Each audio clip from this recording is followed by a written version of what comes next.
नमस्कार दोस्तों। तो आज हम सुनेंगे बड़ सावित्री व्रत कथा। एक समय मध्य देश में अश्वपति नामक परम ज्ञानी राजा राज करता था।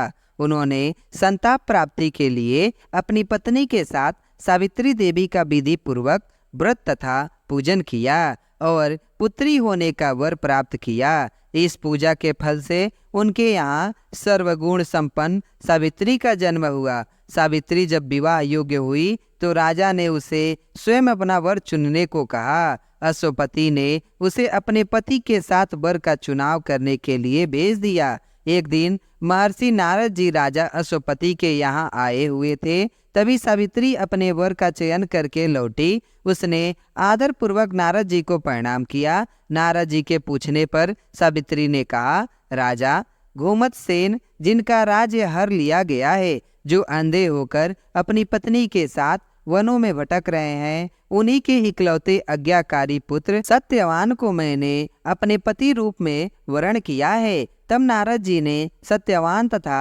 सावित्री के ग्रहों की गणना करके उसके भूत, वर्तमान तथा भविष्य को देखकर राजा से कहा, राजन, तुम्हारी कन्या ने निसंदेह बहुत योग्य वर का चुनाव किया है। सत्यवान गुणी तथा धर्मात्मा है। वह सावित्री के लिए सब प्रकार से योग्य है, परंतु एक भारी दोष है। वह अल्प आयु है और 1 वर्ष के बाद अर्थात जब सावित्री 12 वर्ष की हो जाएगी उसकी मृत्यु हो जाएगी। नारद जी की ऐसी भविष्यवाणी सुनकर राजा ने अपनी पुत्री को कोई अन्य वर खोजने के लिए कहा। इस पर सावित्री ने कहा, पिताजी, आर्य कन्याएं जीवन में एक ही बार अपने पति का चयन करती हैं। मैंने भी सत्यवान को मन से अपना पति स्वीकार कर लिया है। अब चाहे वह अल्प आयु हो या दीर्घायु, मैं किसी अन्य को अपने हृदय में स्थान नहीं दे सकती। सावित्री ने आगे कहा, पिताजी, आर्य कन्याएं अपना पति एक बार चुनती है। राजा एक बार ही आज्ञा देते हैं, पंडित एक बार प्रतिज्ञा करते हैं तथा कन्यादान भी एक बार किया जाता है। अब चाहे जो हो, सत्यवान ही मेरा पति होगा। सावित्री के ऐसे दृढ़ वचन सुनकर राजा अश्वपति ने उसका विवाह सत्यवान से कर दिया। सावित्री ने नारद जी से अपने पति की मृत्यु का समय ज्ञात कर लिया था।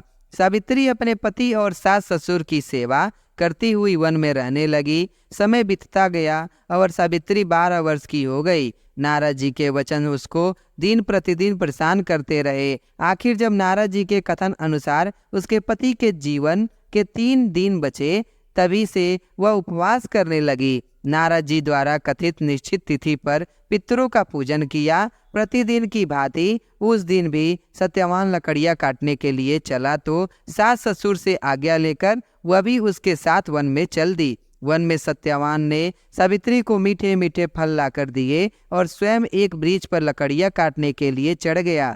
वृक्ष पर चढ़ते ही सत्यवान के सिर में असहनीय पीड़ा होने लगी। वह वृक्ष से नीचे उतर आया। सावित्री ने उसे पास के बड़ के वृक्ष के नीचे लिटाकर सिर अपनी गोद में रख लिया। सावित्री का हृदय कांप रहा था। तभी उसने दक्षिण दिशा से यमराज को आते देखा। यमराज और उसके दूत धर्मराज सत्यवान के जीव को लेकर चल दिए तो सावित्री भी उनके पीछे चल पड़ी।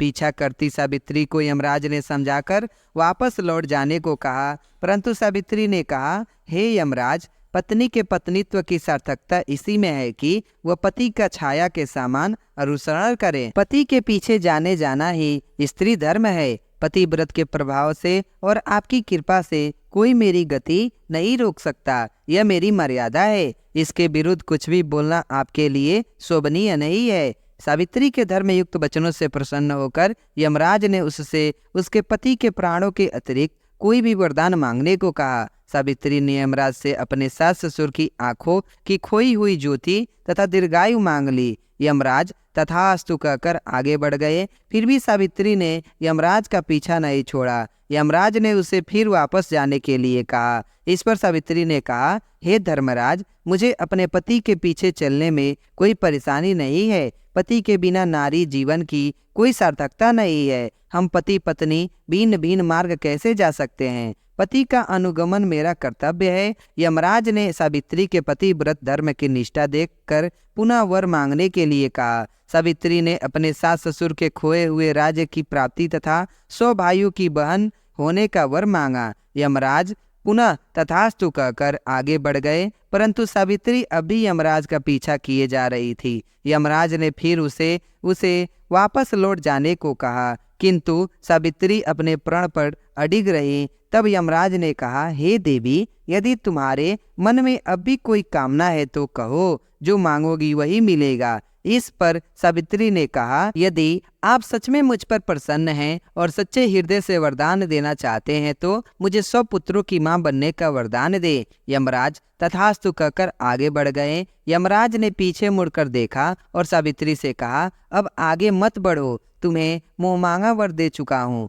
फिर भी मेरा पीछा क्यों कर रही हो? सावित्री बोली, धर्मराज, आपने मुझे 100 पुत्रों की मां होने का वरदान तो दे दिया, पर क्या मैं पति के बिना संतान को जन्म दे सकती हूँ? मुझे मेरा पति वापस मिलना ही चाहिए, तभी मैं आपका वरदान पूरा कर सकेंगी। सावित्री की धर्मनिष्ठा, पति भक्ति और सुक्तिपूर्ण वचनों को सुनकर यमराज ने सत्यवान के जीव को मुक्त कर दिया। सावित्री को वर देकर यमराज अंतर्ध्यान हो गए। सावित्री उसी वट वृक्ष के नीचे पहुंची जहां सत्यवान का शरीर पड़ा था। सावित्री ने प्रणाम करके जैसे ही वट वृक्ष की परिक्रमा पूर्ण की, वैसे ही सत्यवान के मृत शरीर जीवित हो उठा। दोनों हर्षातुर से घर की ओर चल पड़े। प्रसन्नचित्त सावित्री अपने पति सहित सास ससुर के पास गई। उनकी नेत्र ज्योति वापस लौट आई थी।